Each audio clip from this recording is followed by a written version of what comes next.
Welcome back to the Sad Boy Cinema Club podcast. My name is Austin. His name is AJ. Today, we're reviewing The Condemned 2, a cynical masterpiece as far as I'm concerned.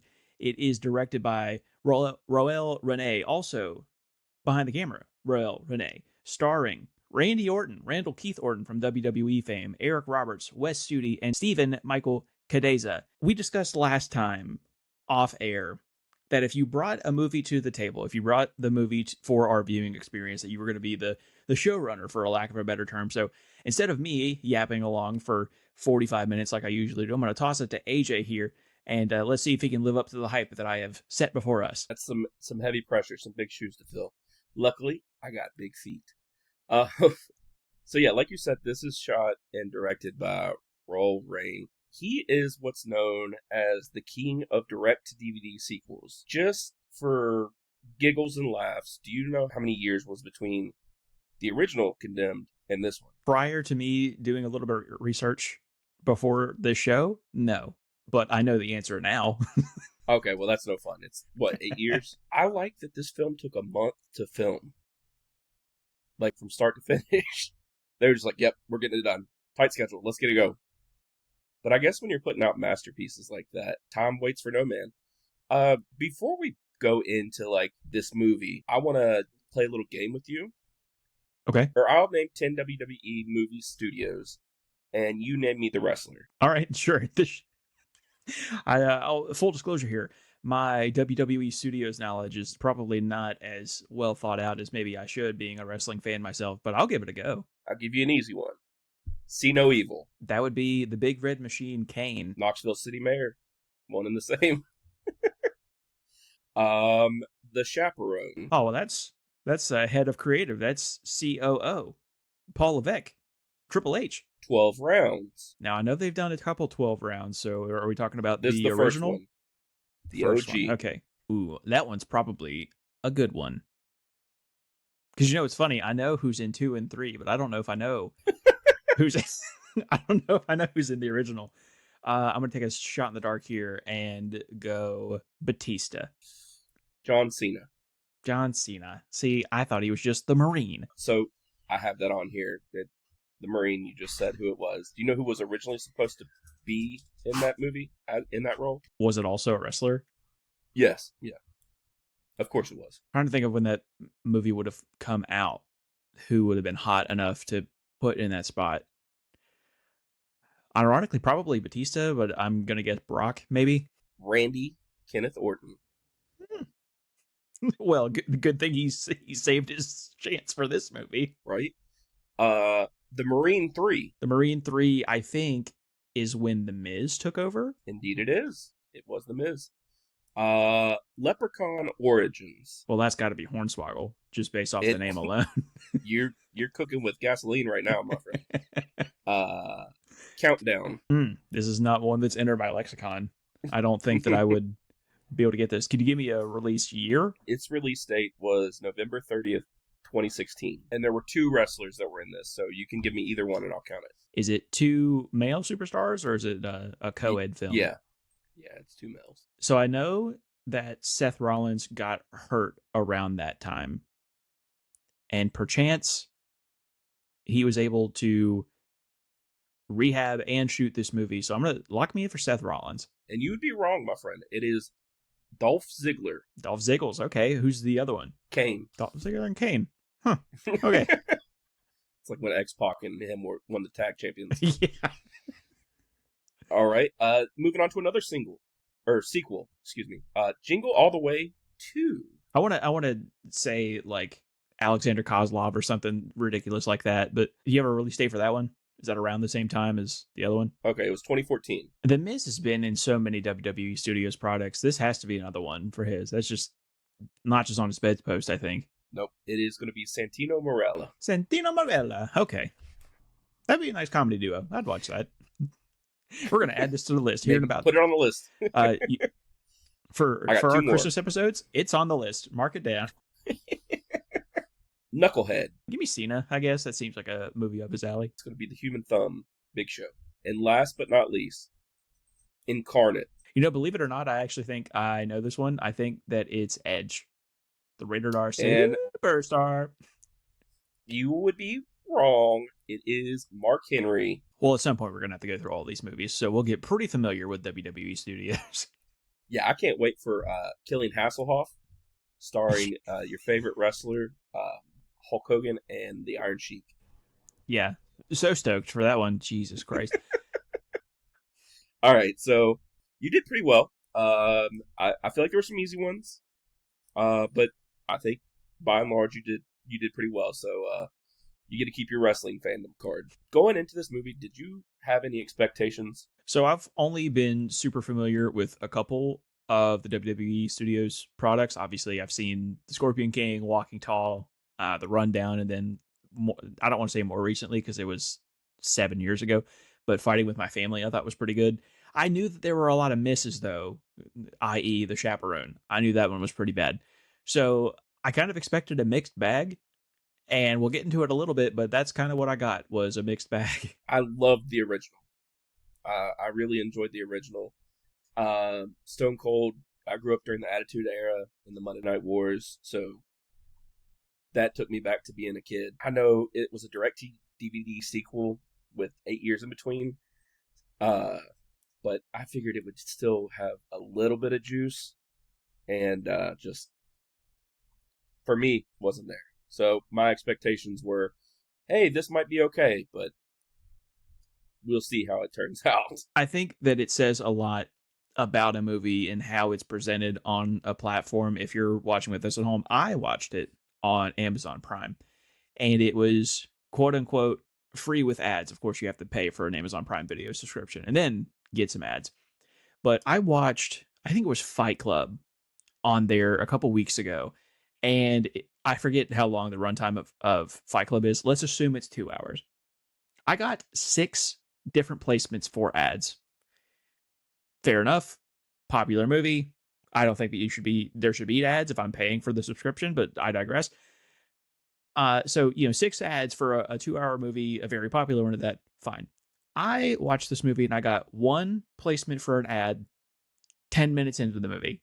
So there was 10 minutes, an ad, and then 80 minutes of commercial-free action-packed scenes coming to a theater near you. So I feel as if Amazon, the most wealthy company in the world, with one of the richest men in the world, if they know that they're not going to get a whole lot of money off of this movie by only placing 1 ad on it, that pretty much tells you what kind of movie this is. Yeah, they were like, listen, people are going to tune out if we put too many ads in this one. So let's get that first one in here and just make our little money on this. Yeah, I watched it on Amazon Prime. Did you say you watched it on the free Amazon? No, or did you... I have okay. I have a subscription. I'm mooching, but I have a subscription. So I swear to God, I don't know what happened, but I had like 4 different ads pop up through mine. So they went ad heavy with me. They must know I'm a consumer. They were like, this guy buys, this guy shops. Plot of this movie, I honestly, we'll just get into it. It's going to be broken down into 3 acts. We start out, you see these, what you originally think of are cops riding through the LA River.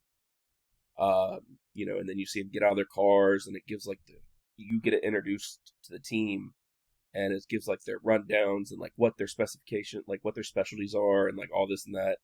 And that'll come up later in the movie, their specialties and what they do and what they're good at. But then you see them wearing the blue satin jackets with bail enforcement on the back. So you're like, oh, these aren't even real cops. These are like pretend, capitalist cops. So you see them, you meet the team, and it opens into this like warehouse where there is the main bad guy. I don't even remember his name. He's not in it that long, so I'm not upset about it. He's a very flamboyant, he's very expressive with his arms, and you immediately like get kind of like the tone of the movie because he's got 2 homeless guys hooked up to machines that are going to kill him, and they start gambling on, okay, how long they're both going to die, but how long and who dies first. And I think that really sets you up for like, okay, this is going to be just like the original Condemned. Just, this time it's brought to you by FanDuel. I had never seen the original, so I was going pretty blind into this.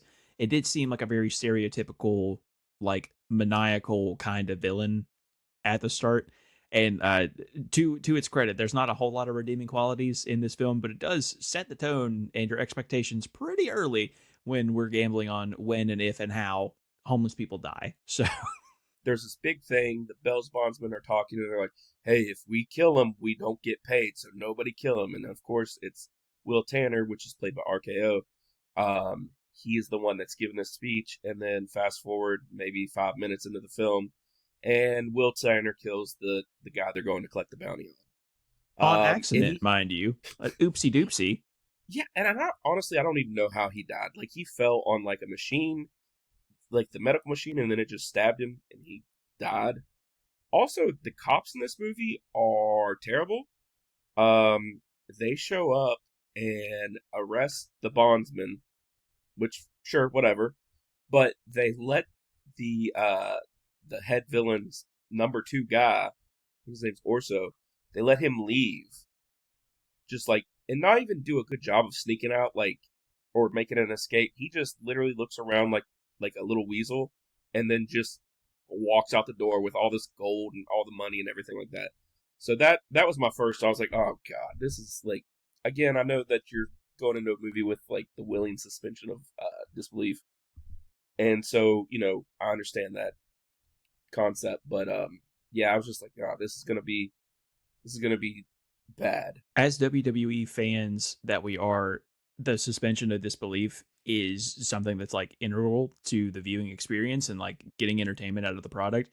I will say that Randy Orton, especially that version of Randy Orton, definitely has the look to be this like action star. He's chiseled, cut from stone, stuff like that. I could honestly see a world where he just like pivots, like he's just like, this acting thing's really cool, kind of done with wrestling. I could see a world at that point where he pivots and becomes like the next Jack Ryan or whatever. And it's literally just because of his look. And I don't know if you felt this way, but in the very limited WWE Studios movies that I've seen or other movies that have had professional wrestlers in them, there is something, it's like a huge hurdle for actors to portray something in the ring and be believable. And then to take that exact same type of energy and focus and drive and put that through the big screen, that like just doesn't translate. So for like John Cena, right? I believe the hustle, loyalty, and respect. His early films, I couldn't buy that at all. 2009, Legend Killer, Randy Orton. I believe that. That was like a heel thing. Didn't believe necessarily that he was supposed to be this, bounty hunter, ex-military kind of guy. And there's tons of examples of it, but it's weird that I can convince myself that these two wrestlers hate each other and the storyline is real inside the squared circle. But when it comes to the big screen, I go, dude, you're gonna have to try harder than that. Yeah, and I'm not sure. This might have been Randy's first film that he did.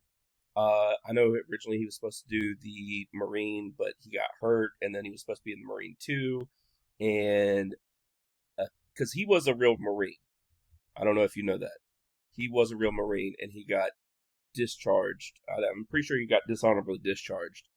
And so the studio was like, I don't think we need to have you as the face of this movie, but we've got one for you. You can be a disgraced bounty hunter who fights to take down other cohorts. So yeah, so Randy Orton gets arrested. He gets this judge. The judge tells him, hey, pretty much, hey, fuck you. I hate Bell's bondsmen. I think you guys are scum. You should let real cops do real police work. And then gives him the most softest sentencing. She gives him 2 years suspended plus probation. And she's like, you better be done with this bond hunting. I hate you guys. You guys aren't real cops. We're going to get you. And if I even see you on the street in that jacket, you're going to prison. And again, he was only facing 2 years either way. So, like, he killed a man, and then he gets 2 years probation, which I mean, that seems like a real life punishment nowadays. Yeah, it was. It happened all throughout the film, but I really started to notice it here. There's so much spoken exposition in this movie. that it started to really piss me off. Like, this was the first little morsel of it, but throughout the rest of the movie, God, was I angry. We see it in a lot of movies now, especially the ones made by Netflix. They are saying the characters' actions and feelings and thoughts out loud because Netflix thinks that like if you're watching this movie, you're also scrolling on your phone, you're also playing a video game, you're also cooking dinner, whatever the case is. That shouldn't have been the case in 2015. Just act it out. You can tell you could act out through facial expressions from the judge that she has this disdain for bounty hunters. You could tell from a grimace. You could tell from some sort of action from Randy Orton that he was done with this life and he was never going to look back. Stop saying it out loud. I'm not 6. Like, the only actor that I feel like did phenomenal in this movie is Eric Roberts, who plays Randy Orton's dad. His name's Frank in the movie. That's the only actor that at various points in the film that I was just like, oh, thank God he's on screen. So yeah, after his sentencing, he goes to his dad, and he's like, he walks up on his dad, and his dad's like, our family's bail bondsman. This is our livelihood, and you are softer than baby shit. Like, you are not a good bounty hunter. Your heart's not in it. You need to kick rocks, and that's what Will was going there to do anyway. He was telling him, hey, I'm done, Dad. Like, this isn't for me. So, and then he walks into like this old decrepit gas station looking place. It's a car shop, and he's decided now he's going to be a tow truck driver. That tow truck shop has definitely seen better days, as well of the truck that he's in. But full discretion, full disclosure, the boss of the tow truck company was like, "Hey, Will, this truck is rough, so just be aware you're going to a life of just trash." And that's going to be the first act in this movie. So gear up, because it only gets better. It only gets mild from here. Yeah. So Act 2, we are introduced to Will's former bounty hunter buddies, but it's not friendly introductions. It's now you realize that they have turned them into players in the Killer Be Killed deathmatch that's being put on by the number 2 from the original bad guy. And they constantly build up the new villain as someone worse than the original guy, talking about the leader of this gambling ring. And he tries so hard to get people to be like, oh yeah, you need to be afraid of him. Like, there's a scene in the movie where he pulls a gun on like an analyst that works for him. He's like, do you want to die? I'll kill you right now. Tell me you're afraid of me. And it's like, buddy, what are you doing? If you gotta beg somebody with a gun to their head to tell you that they're afraid of you, you're not scary. I mean, he could have pulled the trigger on one. That would really send thing over. Shook Again, up. So much like spoken exposition. If there were 2, I know what scene you're talking about. If there were 2 analysts there, if he would have just dropped one, that other one would have been a 10 hut. Like, we're yes sir, no sir. We're just yes, Mr. Bad Guy. Yeah, yeah. I think perfectly. Yeah, execute one of them, and I think you're spot on. I think the other guy cleans up his act real quick. This film relies very much on Deus Ex Machina, and I think, again, talking about Eric Roberts, he is like a walking Deus Ex Machina, because this film just can't progress. Like, there's constantly so in the second act of this film, it's just one desert battle after another. They're working their way across the desert, and guns just pop up out of nowhere. Bad guys just pop up out of nowhere. And eventually, our hero, Will, he kills one friend, and kills the other friend. So he's killed 2 people. Then he becomes friends with one again. And then there's a sniper and an explosive guy, are the last 2. And he tries to kill the sniper guy, and eventually he does, but and then the explosive guy works with him. I hated that scene where they're at the gas station, or that little like Tinkeria, because like they relied so heavily on that slow motion like gun battles. Like it was nauseating just the amount of times they went to this, they went to the well one too many times. I think with their battles. This movie is kind of reliant on the action scenes because there isn't a whole lot of substance in the spoken word and the exposition that I have a problem with. And we see it a lot. I call them WWE cuts within the frame. For those unaware, if you are not a wrestling fan, even though if you're a film fan, I kind of think that they're in the same circle. But I do think that wrestling fans and cinema fans are kind of two separate circles in this Venn diagram. In professional wrestling, especially live television, they're not actually hurting each other. People do get hurt in wrestling, but when they're throwing a punch, a lot of that is very light contact, brushing against the chin, and also a change in camera angle. That way it appears as if the shot landed. And it is, especially in the mid 2000s or the mid 2010s when this movie came out, there were so many like jump and forth back cuts on particular wrestling matches. And you saw that a lot here in the fight scenes in the desert, in the fight in the bar. There were a lot of them. And if I wasn't a wrestling fan, I don't think I would have noticed it. I feel as if I would have gone, oh, well, this is an action scene, of course. But because it's a WWE Studios movie, because it has Randy Orton in it, I can't help but think about a match between him and John Cena in 2009 on Monday Night Raw and the 10,000 cuts there were in that match. So, again, this movie is really reliant on stuff like that and the action scenes, which I will admit, if I was just going to turn my brain off, which is, I hate thinking about a movie like that. If I was just going to turn my brain off, go, ooh, explosions fun, it was fine because there were a lot of really good explosions. And when you look at World Wrestling Entertainment and their pyro and the things that they do for WrestleMania, they're bound to be pretty good at it. And they were able to carry some of that over here. So again, this movie doesn't have a lot of redeeming qualities, but I did like that at least. Another thing that drove me crazy is the constant use of like the overhead shot from the drone angle. And I was trying to think back. I don't remember drones being used in movies like that are you see like this. And I really can't even think of another one that's really used drones in this capacity. And I just thought that was neat because I mean that was now everything is drones. So I just thought that was interesting. I will say that they should have been more concerned about the drones. Calling back to the first rendezvous with that first guy, his first ex teammate, Randy is looking out the window and going, "Huh, you see that drone out there?" And his ex teammate, his ex partner goes, "I wouldn't worry about it." Worry about it? Yeah. What do you mean? It's not like it was just flying around the bar. It was locked on your position. Be a little concerned. Have a little situational awareness. All of you guys are ex-military. Like, you should have this ingrained in your skulls. But no, you're like, oh, that's fine. Don't worry about it. Don't worry about it. Don't sweat it. Don't think too much about it. We've worked our way through the desert. We've killed some bad guys. A couple sheriffs have been killed. Lots of explosions. Lots of overhead scenes.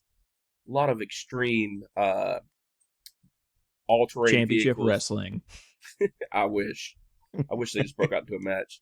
So yeah, it has everything that a teenage boy could love. You throw in a scantily clad woman, right up there for 13 to 15-year-olds. So that's going to end it for Act 2. Act 3, you're at this point, I'm just like, all right, like I know where this movie's going. Like obviously, it's going to be the setup. It's going to be Randy Orton versus the head bad guy. Let's just go ahead and get it over with. There can't be too much movie left. Will Tanner teams up with his explosive expert who tried to kill him, but then the power of friendship saved that. And then I don't remember the other guy's name, but he was having just a terrible life living in the desert in that old RV. So he was probably just like, look, I'm ready to die either way. Let's just do this. But they team up, and then Frank, Will's dad, comes back into the picture, and they assemble the A-team, and they've now figured out, okay, they have to go to this location, and it's like an old like factory or whatever. And through the whole leading up into this point, a big driving force in this movie is that rich people like to gamble on life or death. So with every time Will lives or dies, potentially, people have wagers on it. So you see like this exchange of money and like this bad guys like, I'm gonna make you all rich or I'm gonna get rich. Like, one way or the other, somebody's getting rich tonight. So there's this super team. They team up. They're making their way to the facility to lead an assault to go kill Orso. And it's again, it's a perfect action flick. There's gunfights, there's hand-to-hand combat, there's explosions, there's fire, people get shot. Like, I mean, it has everything you could possibly want if you just want an explosive movie. Then the one thing that I was like, oh, okay, I didn't see that coming, was when the leader of the gambling ring decides, okay, well, I'm going to enter the contest as a combatant. And I really liked his logic for it. He was like, look, if I win, if I kill Will, I make a lot of money because people are gonna bet. Like, obviously, I'm gonna make a lot of money. If he kills me, I'm gonna lose money, but it won't matter because I'm gonna be dead. So you have this final battle, and it ends up the Tanner team kills Orso, and we have this kind of full circle moment between Will and his dad, Frank. They're being patched up and looked over at the ambulance, and Frank comes up and he's like, "I think I'm getting the band back together. I'm gonna name it Tanner and Son Bail Enforcement." Randy, to his, he sticks to his guns. He said, "No, Dad, I'm done." But then his two friends are like, "Yeah, no, that works. We can be sons." Like, I was just like, oh God. So overall, what did you think of this masterpiece? I'm gonna be 100% honest with you. I hated this movie. There were far and few between redeeming qualities. I think a perfect analogy of this movie is if you think about, everybody kind of shits on Hallmark movies because there's no plot. It's just rich girl moves back home from the city, falls in love with turnip farmer. You know what I mean? Like, it's the same story, just different actors and actresses. I think this, and I think WWE kind of leaned into this a lot with their movies. I think it's the divorced dad's version of the Hallmark movie. Like, and it's one of those, like, where you probably, like, your kid, you probably split custody or whatever. So, you want to be the cool dad, so you'll take your kid to see this PG-13 movie that, might say fuck or something every once in a while, and it's got wrestlers, and you guys both love wrestling. So, I think that if that was what they were going for, knocked it out of the park. Like, but yeah, that my overall thoughts are this movie was not great at all. I had similar feelings about the movie. I didn't exactly. I mean, now that you say it, it makes a lot of sense. I didn't get that vibe initially of the divorced dad trying to win points back with their kids. I did think that this was an opportunity for the WWE, Vince McMahon, and Titan Towers to outplay their hand. If you're even semi-familiar with Vince McMahon, not for the last 5 years, mind you, but the stuff that he was doing beforehand, he was always trying something else. He was a part of the XFL, which was supposed to be a rival to the NFL. Like, what kind of insane person do you have to be to think that you could do that, A, and then B, actually try to do it? So I honestly feel like WWE Studios was his way of trying to prove to Hollywood that he can hang with the Lionsgate, with Warner Brothers, like with all these other players. And again, that's just not what this they don't have the facilities to do that. They had the money to do it for sure, but again, the acting quality, again, some of them made it out. But I think Batista's a really good actor now. I think that John Cena, especially in the last couple of years, has really come on full force. The Rock has turned into a pretty decent actor, especially from what we saw from Smashing Machine.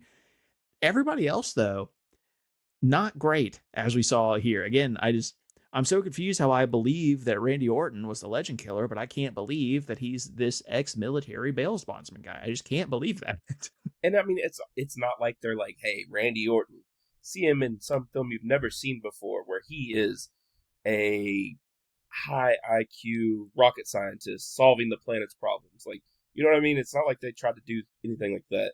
I think, and it just made me think of this.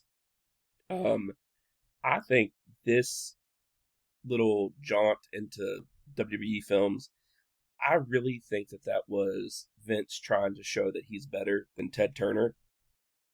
Because Ted Turner had the TV and he had WCW and they were rivals, and eventually Vince bought out WCW. But I kind of see this as him trying to be like, look, if you guys think Ted was great and this media mogul, take notice because I'm gonna be better. And I mean, he's still around, so I guess maybe. Rest in peace, Ted Turner. At the time we're recording this, very recently passed away. So shout out to Cartoon Network, CNN, TNT, TBS, the Atlanta Braves, the Atlanta Hawks, all the things that you love about the southeastern portion of the United States really belong to Ted Turner. That's honestly what rich people should do. They should be concerned about like, hey, I like baseball. I'm gonna buy a baseball team and I'm gonna have a network of TVs. And I love cartoons. I'm gonna make a cartoon network. Or I love wrestling. I'm gonna have WCW. And just be concerned with that. Like, and then I don't think people would want to eat the rich, or maybe not so much. I would have less of an appetite for the rich. There'd be ones that I would be like, nah, I'm not gonna eat him. He looks to be too good. So, would you watch it again? Can't say it's gonna hit the replay track for me. I got to be honest, because I mean, we've said it so many times throughout this movie and kind of alluded to it. If you've seen one of these movies, you've seen all of these kind of movies. I just don't think that. I feel the same way about heist movies, and I know that that's probably an unpopular opinion because I know that the Ocean's franchise is like super popular. I get it. Yeah, there's like 27 of them. I feel as if I've seen one heist movie, I've seen them all. I can only be double crossed so many times. You know what I mean? So in this particular instance, I can only see so many explosions so many times. You know? So yeah, it's not going to hit the replay for me. So for me, I'm a glutton for punishment, and I love, love, love bad movies. But there is nothing that could bring me to rewatch this again. Like, it's one of those that is definitely going to be. I've seen it once, and I never have to see it again. So, what was your favorite thing about this movie? I actually really liked some of the action scenes, if only for the WWE cuts. And I also really like the cinematography. This film was shot in New Mexico, and it literally is just desert out there. But the way where they were able to use like natural sunlight, the sunset, that like the actual nature of New Mexico was really great. That is the one redeeming quality in this movie that is above all else for me is the cinematography. So for me, my favorite thing about this movie was the end. But if I have to pick, if you're gonna force my hand, I think it's Eric Roberts. I think that he carries this movie, like without a shadow of a doubt. If he's not in this movie and they put some just nobody or some, because I mean, let's not pretend like Eric Roberts is like this mainstay in Hollywood. Like he's been in a lot of movies and he's a talented actor, but like he's no top leading man. You know what I mean? But I think if you put anybody else, especially somebody from like that caliber, I don't know if the movie is even have anything like that remotely redeemable. The least favorite thing, the fucking like spoken exposition. I don't need to know what every character is feeling at every second of this movie. Allow me to pick up on subtle cues. Allow me to see your face twitch in a particular way when somebody says something. Allow me to be a viewer of a movie and get something out of it. Don't you think, again, the first time that this happens in this movie, Randy, Will, don't you think that after getting convicted of involuntary manslaughter and getting 5 years of probation plus 2 years suspension, don't you think that I would know as a viewer that you're done with this life, that you're behind it? Don't you think that I'm just like, yeah, he's getting the book thrown at him, or what the book is in this movie at least. He's getting the book thrown at him. I think he's ripping rearing to go, ready to go kill somebody again. No, buddy, I kind of figured that you're done. I didn't need you to tell me, especially in the courtroom. If you wanted to keep that blank, and then when he goes and talks to his dad, it's like, I just don't think I'm for this. I would have been fine with it. Don't tell me in the courtroom. And then the judge, just with your facial features, with your facial expressions, tell me a story through it. Tell me that you have this disdain for Dog the Bounty Hunter. Like, just tell me that. Don't say it to me. Allow me to view it. God, I hated the spoken exposition. Yeah, I think, I don't know if they knew that younger kids were going to watch it and maybe wouldn't pick up on that. or what their reasoning was, or maybe they just aren't good actors or actresses. I mean, that could very well be a possibility. I want to believe that. I do. I want to think that. And when I say kids, I mean like what you were talking about earlier, like 11, 12-year-olds probably shouldn't be watching this movie, but their divorced dad is trying to get on their cool side. When I was a child and I was watching Avatar: The Last Airbender, I knew that the Fire Nation was an embodiment and a depiction of the United States. I didn't have to have somebody tell that to me after the fact. I knew that that's what it was. And I was around 11, 12 years old at the time. So I just feel like these kids are a lot smarter than what these movie studios are giving them credit for. I just think that they're really bad at doing it. So you're telling me that the Fire Nation is the good guys then in that cartoon, Oh, boy. Looks like we're gonna have to start another podcast about rewatching the Avatar: The Last Airbender. For me, the thing that I hated, or my least favorite thing, the cinematography was great. It was beautiful. You could tell they were on location, which I know is one of your big points of emphasis. But I hated the camera work. I thought it was jumbled and there were just way too many like super up close shots of like people driving in cars, or like just it wasn't for me. The camera angles weren't, and the slow motion gunfights. Like I get it, like again, this is an action movie with not a lot of rewatchability, so make it look cool. But if you do it every gunshot, every gun battle, it loses its luster quickly for me. What would you do different? I tried really hard to think about this and not give some sort of like snarky armchair director kind of response. I just wouldn't have made the movie. And that's going to have to be my final answer. Because I really thought about it. I was like, okay, well, what if I just pivoted, right?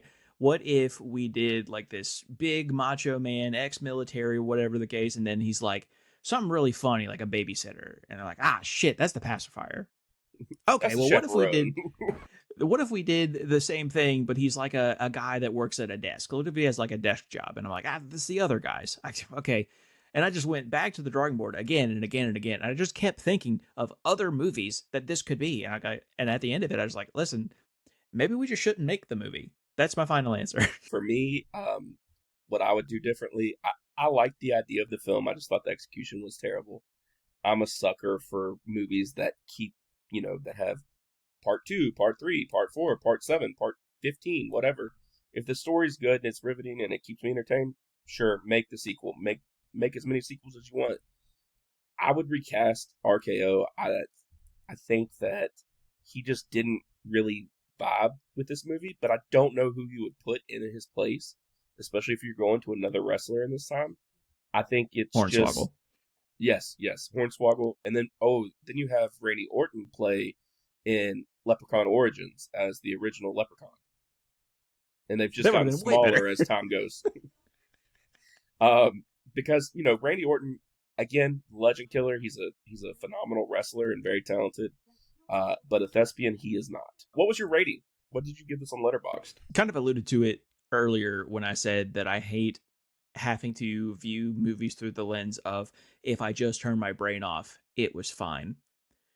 I thought that the action sequences were fine. Sans some of the slow motion stuff that you talked about in a vacuum. The explosions were good. The fight scenes were okay. I love the cinematography. I just really wasn't that interested in it.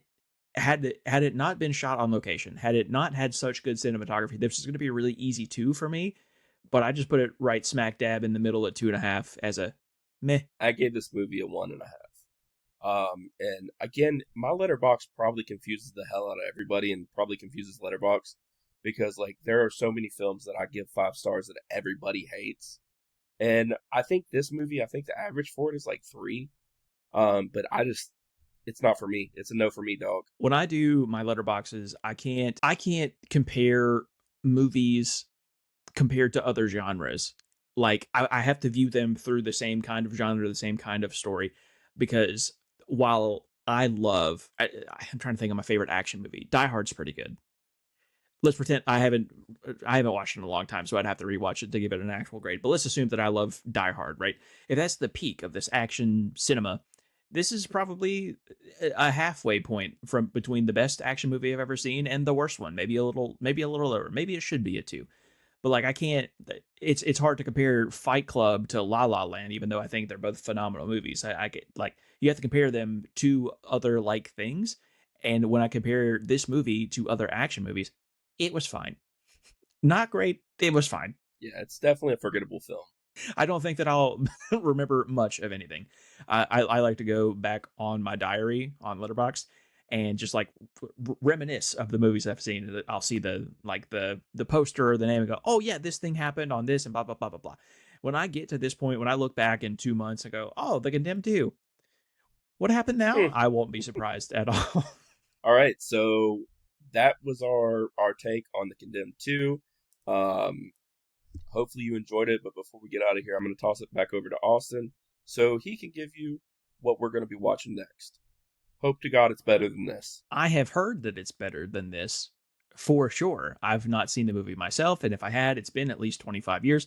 It is currently, at the time of the time of recording, not sure when this will be released yet, but at this time of talking about it, it is free on YouTube with ads. We'll be watching Caddyshack.